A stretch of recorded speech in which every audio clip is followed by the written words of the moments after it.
Good morning students, good afternoon students, good evening students.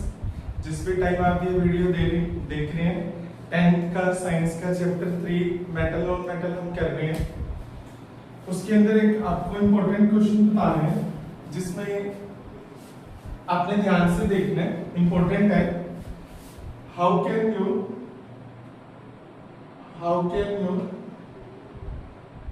extract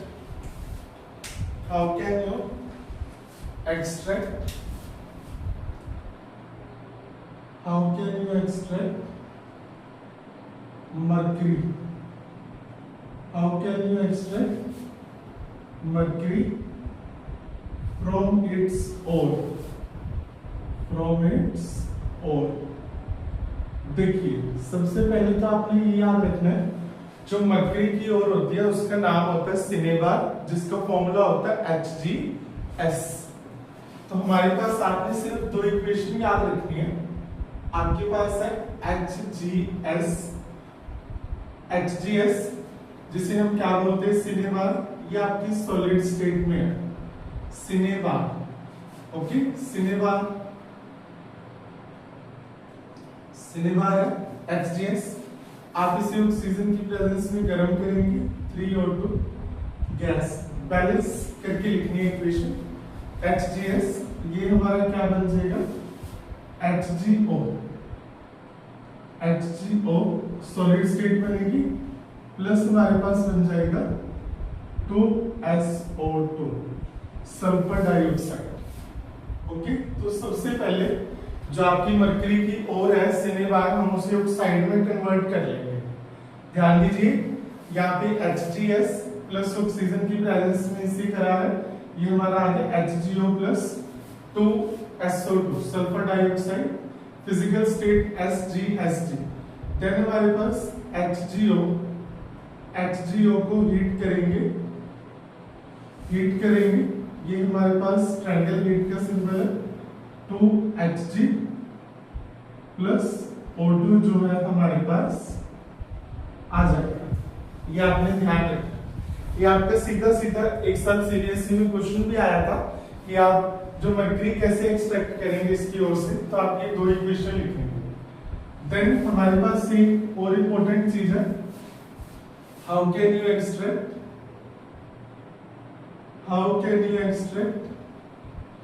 zinc? How can you extract zinc from its ore? आप जो है zinc को कैसे extract करेंगे, तो आप सबसे पहले जिंक की ओर लिखेंगे zinc blende, ZnS। Okay, solid state में लेंगे, जिंक ब्लेंड करते हैं। ओके, या खाली जिंक ब्लेंड, जिंक सल्फाइड भी कह सकते हैं, नो प्रॉब्लम। जैसे हमारे पास PbS जो होता है, PbS लेड सल्फाइड, उसे लेड ब्लेंड कह देते हैं। ओके, तो जिंक ब्लेंड है, इसे हमने गर्म करना है ऑक्सीजन की प्रेजेंस में, O2 या गैसेस लिखेंगे। ये हमारे पास बन जाएगा ZnO प्लस SO2। बैलेंस करके लिखेंगे इक्वेशन। ये हमारे पास यहाँ आप लगाएंगे 2, यहाँ लगाएंगे आप 3, यहाँ लगाएंगे 2 और यहाँ लगाएंगे 3। नो सॉरी, 2 लगा दीजिए, तो क्योंकि हमारे पास 2 नहीं है। ओके, तो ये हमारा जिंक ऑक्साइड में जो है कन्वर्ट हो गया। एक हमारे पास ये कैलामाइन है, कैलामाइन सॉलिड स्टेट में लेंगे, कैलामाइन जिंक की ओर का नाम है कैलामाइन। इसे आप हीट करेंगे, ये बन जाएगा हमारे पास ZnO प्लस CO। पहले ओर को आपने ऑक्साइड में कन्वर्ट करना है। ऑक्साइड से मेटल एक्सट्रैक्ट करनी बहुत इजी है। देन आपका जिंक ऑक्साइड बन गया। देन हम इसमें रिड्यूसिंग एजेंट डालेंगे, कार्बन कोक। ओके, तो ये हमारे पास क्या बन जाएगा, ध्यान दीजिए, ये हमारे पास बच जाएगा Zn plus CO gas. Carbon monoxide बन जाएगी, कार्बन मोनोऑक्साइड। तो ये हमारे पास हो गया। एक और, how can you extract mercury from its, how can you extract zinc from its ore. Then आपने करना है, how can you extract, how can you extract copper, copper. यहां पे मर्क्यूरी सॉलिड स्टेट में नहीं, लिक्विड बनेगा, लिक्विड। ओके, तो correct करते हैं, how can you extract copper from its ore, from its ore. तो आप कॉपर की ओर लिखेंगे कॉपर पाइराइड Cu2S। देन आप इसे जो है हीट करेंगे ऑक्सीजन की प्रेजेंस में, O2। ये हमारे पास बन जाएगा 2Cu2O प्लस SO2। ये हमारी गैसियस फॉर्म में बनेगी, ये हमारा सॉलिड फॉर्म में बनेगा। यहाँ पे आप 2 लगाएंगे, ओके, यहाँ पे आप 3 लगा देंगे। ये हमारी गैसियस फॉर्म में है, ओके। तो देन ये हमारा सॉलिड फॉर्म में है, कॉपर पाइराइड कहते हैं इसे, कॉपर पाइराइड, ओके।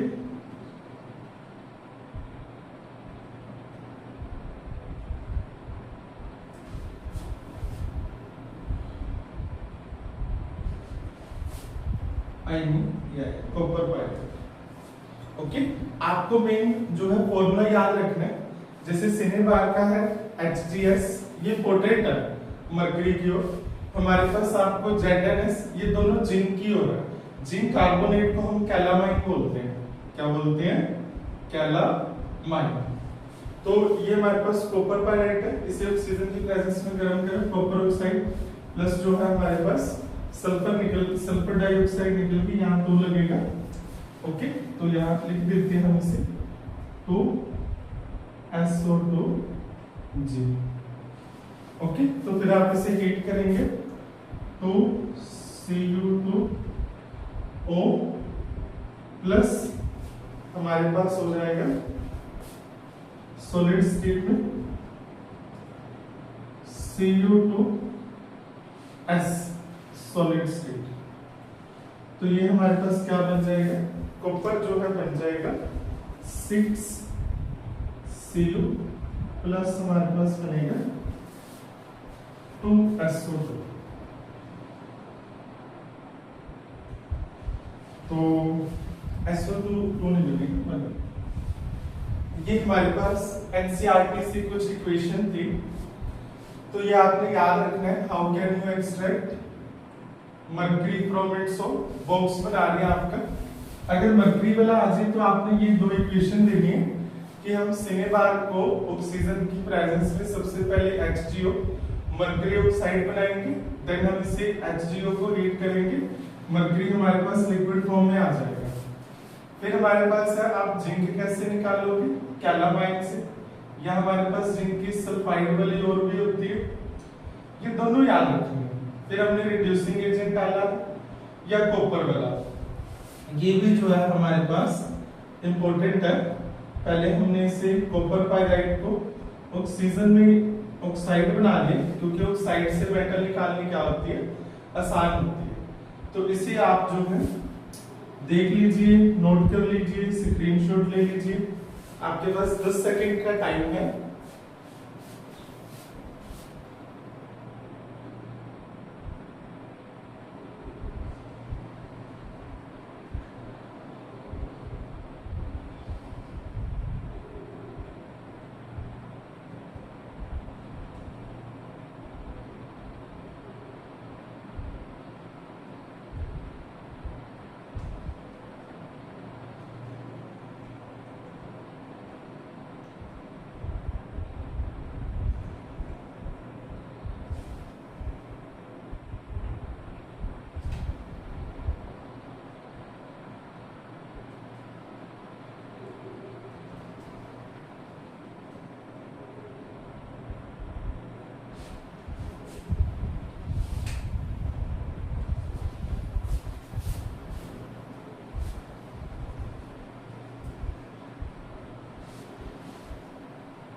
तो आपके पास एक और टॉपिक है करोजन। ध्यान दीजिए करोजन क्या होता है। Corrosion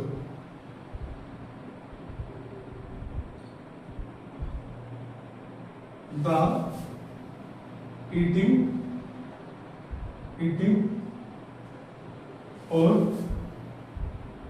destruction, the eating or destruction of matter, destruction of matter due to environmental factor,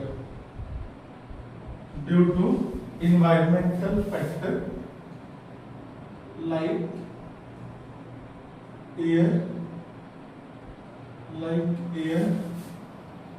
and moisture is called corrosion। इसे जो है हम corrosion बोलते हैं।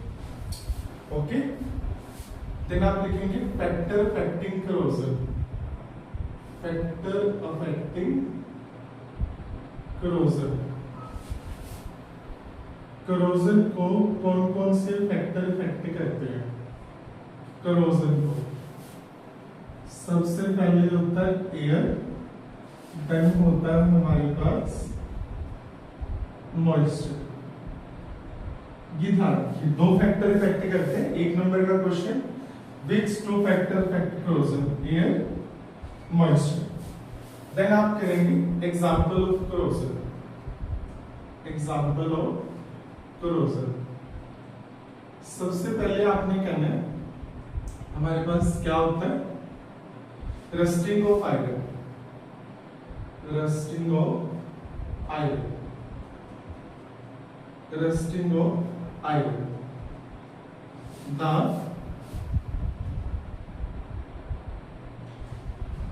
reddish brown layer, the reddish brown layer, the reddish brown layer on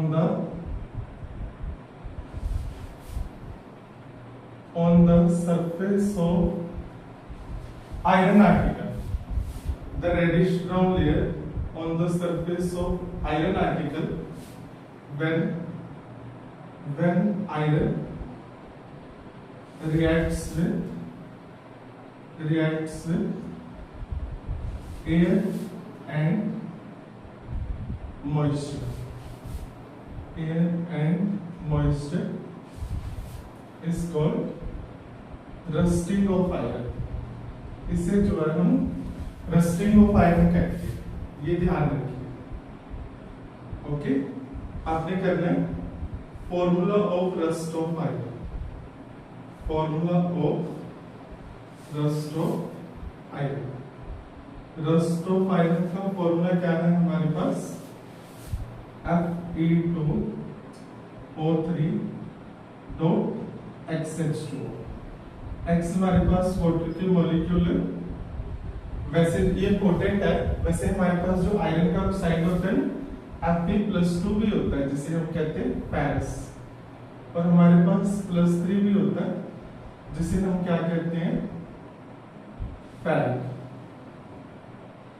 okay, तो ये ध्यान रखना, हम FeO भी लिख देते हैं कई बार, +2 -2 कट। पैरिस फेरिक दो फॉर्म एग्जिस्ट करते हैं, आप या Fe3O4 भी लिखते हैं, जो कैसे बना होता है? Fe2O3 देन FeO से बनता है, Fe2 Fe ये बन गया Fe3O3 + FeO। ओके, तो आपने ये ध्यान रखना, ये आयरन ऑक्साइड का फॉर्मूला है रस्टिंग ऑफ आयरन। आगे चल रहे हैं, corrosion of copper. corrosion of copper का एग्जांपल दे रहे हैं आपके सामने, ध्यान रखिए। when copper react with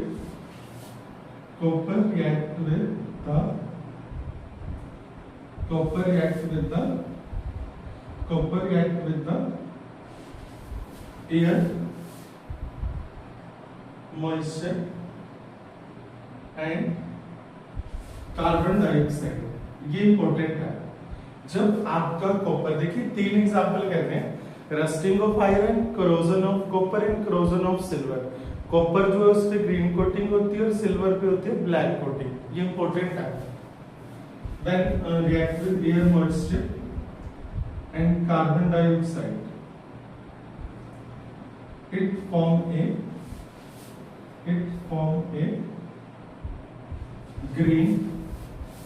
form a green coating on the, when copper react with air, moisture and carbon dioxide, it form a green coating on the surface of copper। ये उस पे ग्रीन कोटिंग बना लेगा। green coating on the surface of copper is called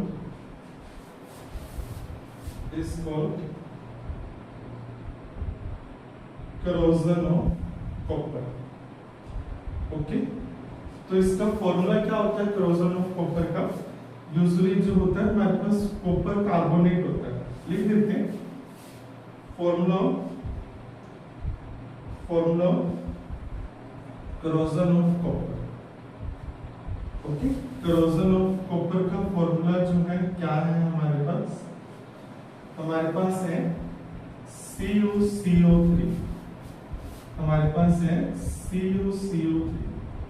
इसे copper carbonate कहते हैं। Dot लगा के आप कॉमन लगा के भी लिख सकते हैं कॉपर हाइड्रोक्साइड। तो ये ग्रीन कोटिंग बनाते हैं, ध्यान रखिए। ये भी इंपॉर्टेंट है आपके पास, corrosion of copper। HBSC board, CBSE board, ICSE board तीनों के लिए जरूरी है। दैट हमारे पास है corrosion of silver।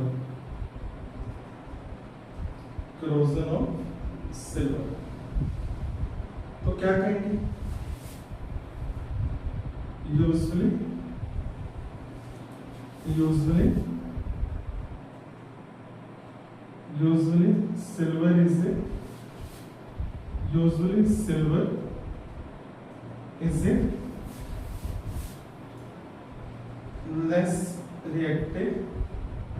usually silver is a less reactive metal, but it can reacts with, देखिए सिल्वर जो है लेस रिएक्टिव मेटल है, रिएक्ट नहीं करती, but it can reacts can देखिए it react with the hydrogen sulphide. It react with the hydrogen sulphide. Air और moisture से भी रिएक्ट करती है पर कम रिएक्टिव होती है, react with hydrogen sulphide and form a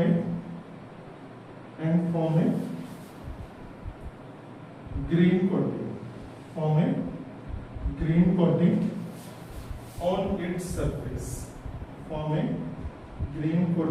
on its surface, is called corrosion of silver। इसे जो है हम corrosion of सिल्वर बोलते हैं। तो ये आपने कहना है फॉर्मूला ऑफ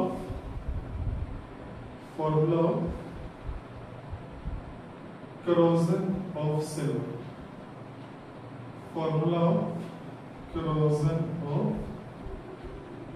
silver।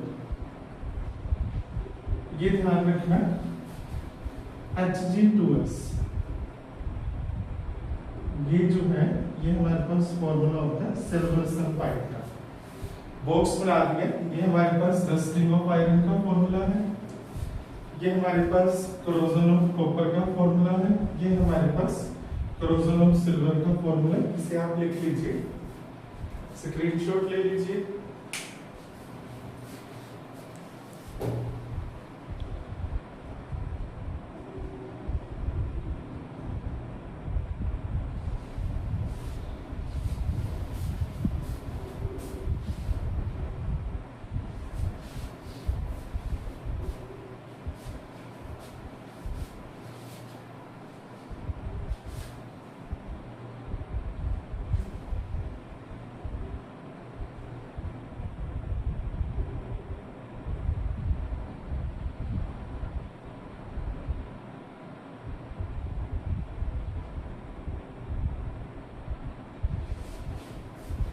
तो इरेज कर रहे हैं, आपने मीन करते हैं, लिख लिया होगा।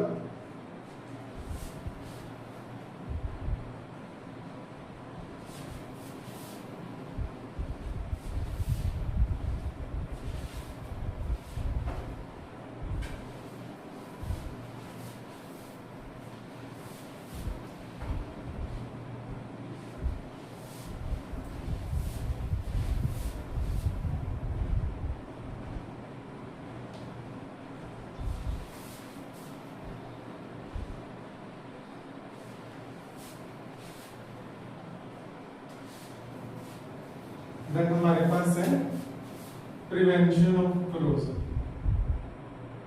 Prevention of corrosion.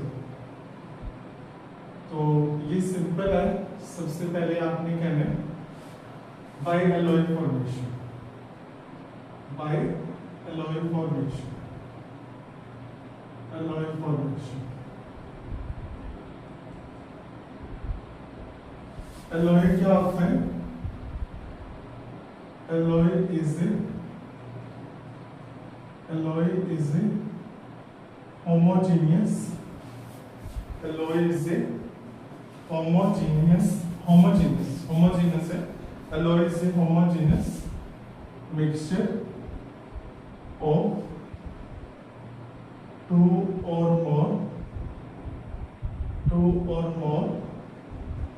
metal, और एलॉय के अंदर क्या होता है? टू और मोर मेटल, और metal and non metal.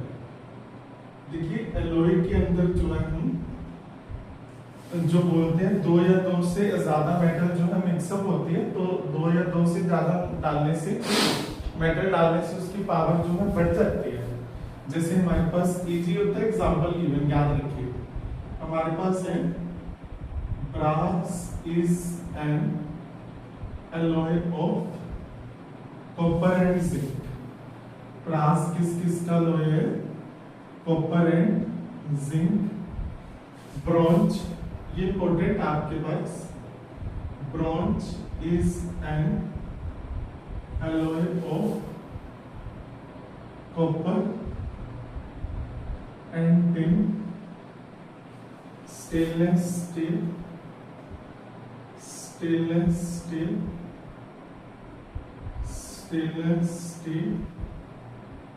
is a mixture of nickel, iron and Chrome. ये ध्यान रखिए, ब्रास जो है वो कॉपर एंड जिंक का है, bronze copper and tin. Then हमारे पास एनसीईआरटी में है solder is an alloy of tin and lead. तो ये था। देन सेकेंड है हमारे पास बाय गैल्वेनाइजेशन या बाय सैक्रिफाइजेशन।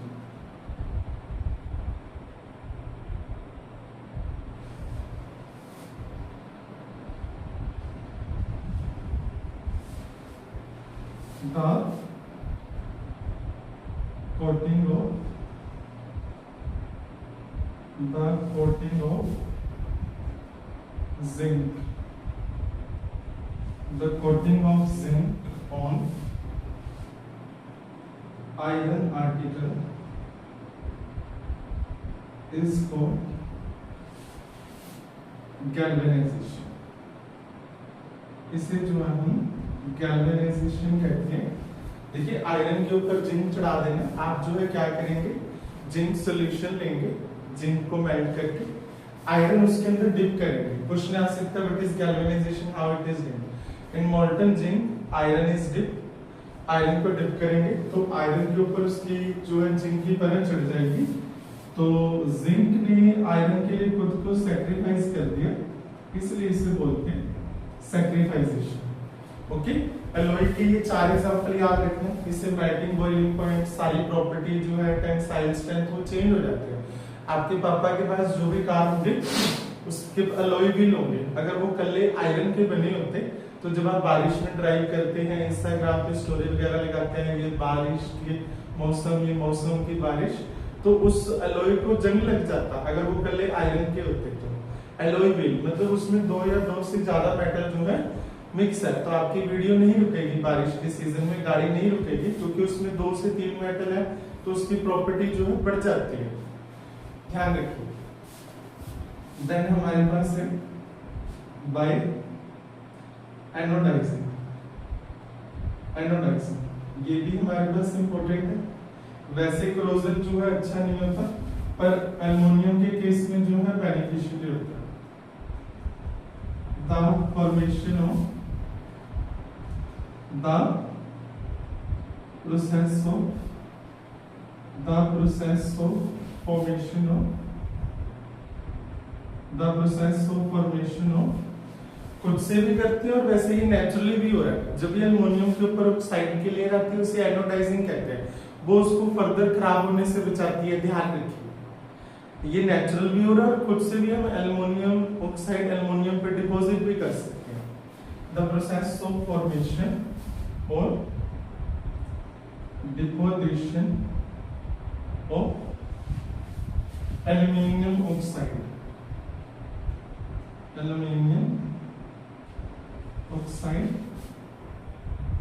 on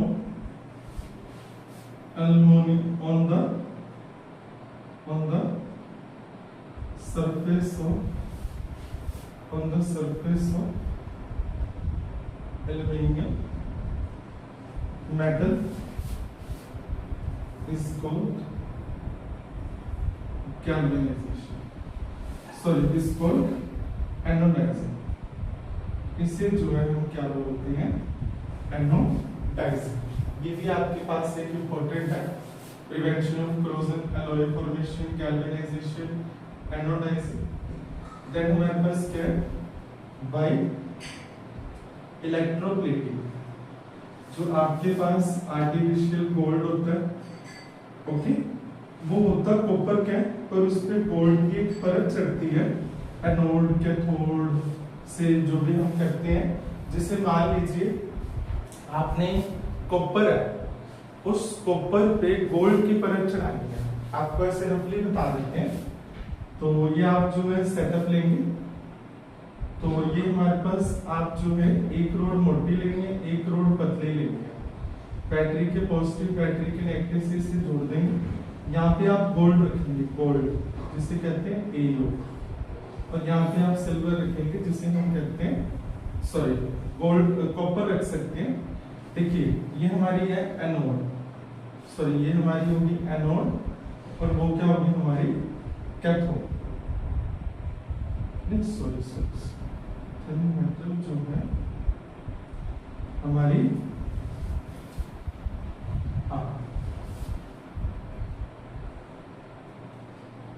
ओके, तो एक जो है आप एनोड पे लेंगे, एक जो है आप किस पे लेंगे, कैथोड पे। ये आपने ध्यान रखना। बच्चे भी इसमें कई बार कंफ्यूजन होते हैं, भूल जाते हैं।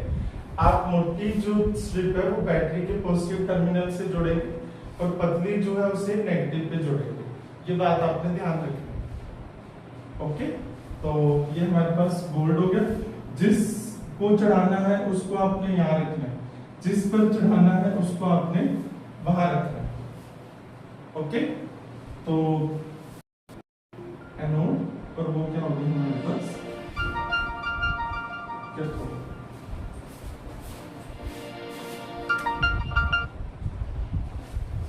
तो ये हमारे पास हो गई कैथोड। तो ये आपने ध्यान रखना।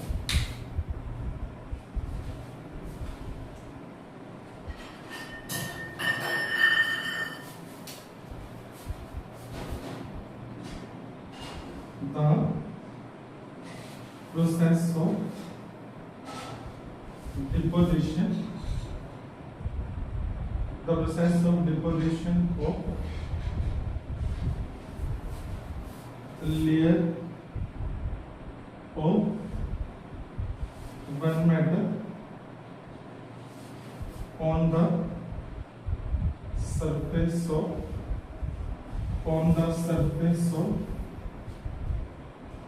another metal by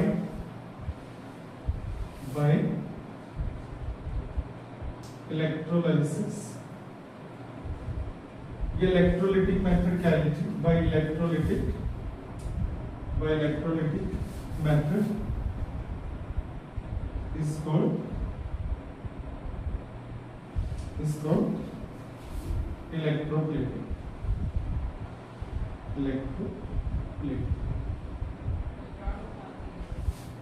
For example, coating of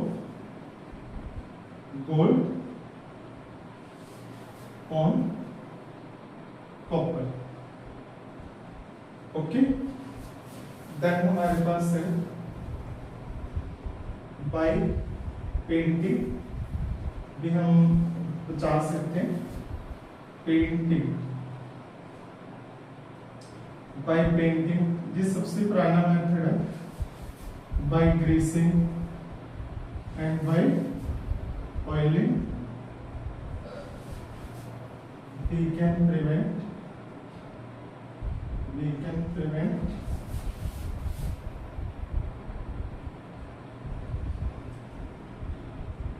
corrosion.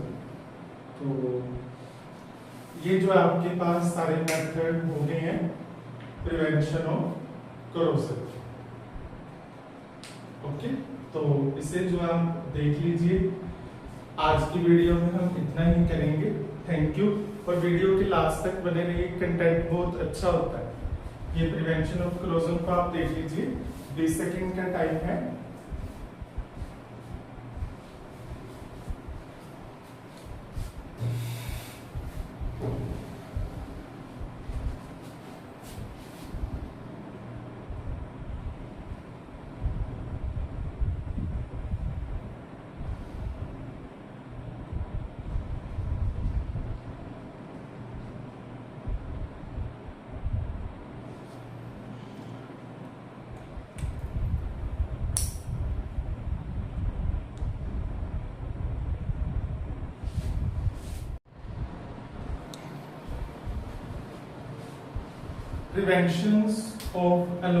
Preventions of corrosion कर रहे थे हम.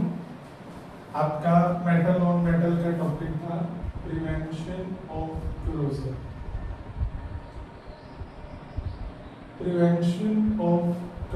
में एलॉय फॉर्मेशन का एक टॉपिक आपका जो था वो रह गया था amalgam.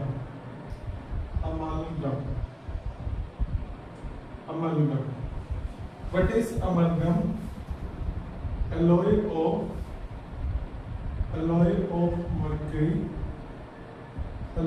of mercury with another metals. Alloy of mercury with another metal is called amalgam. इसे हम क्या कहते हैं मेरे बच्चे? अमलगम. Example easy. हमारे पास जब आप एलॉय बना रहे हैं, आपको बताया था alloy is a homogeneous mixture of 2 or more metal और metal and non metal. Brass is an alloy of copper and zinc. Bronze is an alloy of copper and tin. Stainless steel is a mixture of nickel, iron and chromium. Solder is a mixture of tin and lead. Okay, तो अब ये ध्यान रखना है amalgam क्या है. हमारे पास होता है alloy of mercury with another metal is called amalgam. हमारे पास सोडियम अमलगम है, NaHG. हमारे पास डेंटल अमलगम है, डेंटल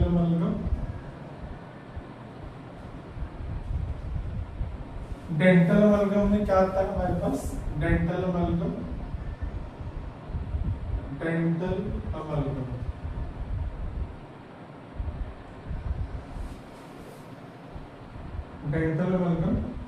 में हमारे पास आता है silver, silver Ag and silver tin Sn, silver tin amalgam, amalgam is used by dentist. Okay, इसलिए हम डेंटल अमलगम कहते हैं। एक क्वेश्चन आपका ये आता है, वाई मर्क्यूरी, ये डेंटल अमलगम वाला इंपॉर्टेंट है CBSE board, HBSE, ICSE board के लिए। Why mercury is not stored in aluminium container. जो मर्क्यूरी है वो हमारा एल्युमिनियम कंटेनर में क्यों नहीं स्टोर रखते? Because mercury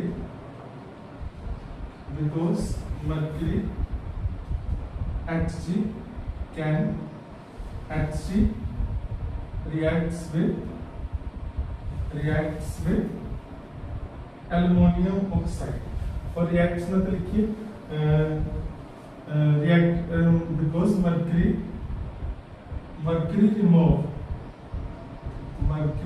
remove the aluminum oxide layer.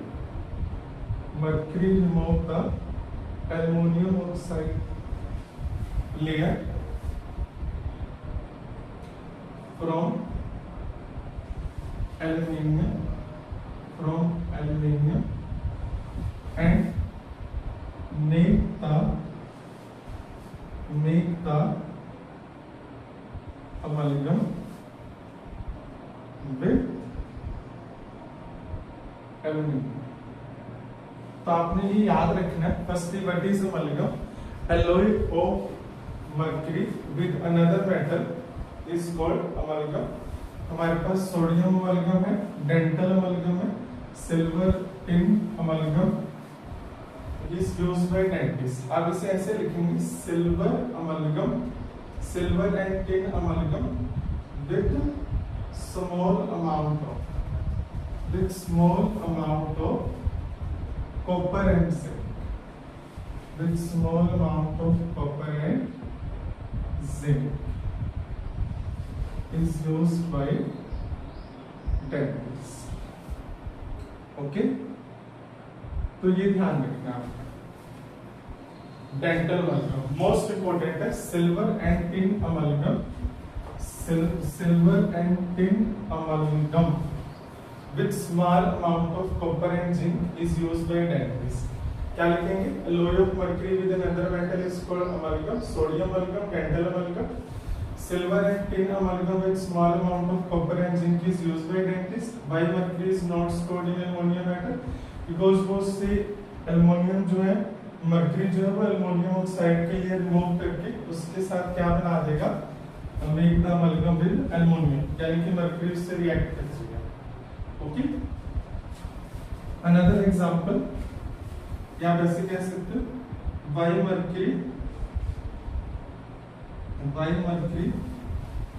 is stored in iron container because dental amalgam important है, because mercury Hg cannot react with iron, वो आयरन के साथ रिएक्ट नहीं करता। देन आपने करना है another example of amalgam के another example आपके पास magnesium plus Hg, magnesium amalgam, क्या कहेंगे? Magnesium amalgam. ओके, देन हमारे पास K plus Hg, potassium amalgam.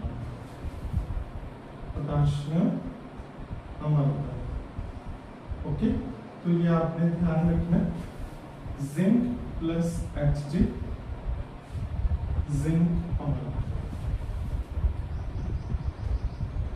Okay, तो ये आप थोड़ा सा ध्यान रखिएगा। अमलगम क्या होता है? alloy of mercury with another metal is called amalgam. Sodium amalgam, dental amalgam. Dental amalgam इस टाइम हमारे पास मोस्ट इंपोर्टेंट आर्टिकल है silver and tin amalgam with small amount of copper and zinc is used by dentists. Why mercury is not stored in ammonium container and why mercury is stored in iron container? And another example of amalgam, magnesium amalgam, potassium amalgam, zinc amalgam. इसे जो है आप note कर लीजिए, आपके पास 20 second है जो usual होते हैं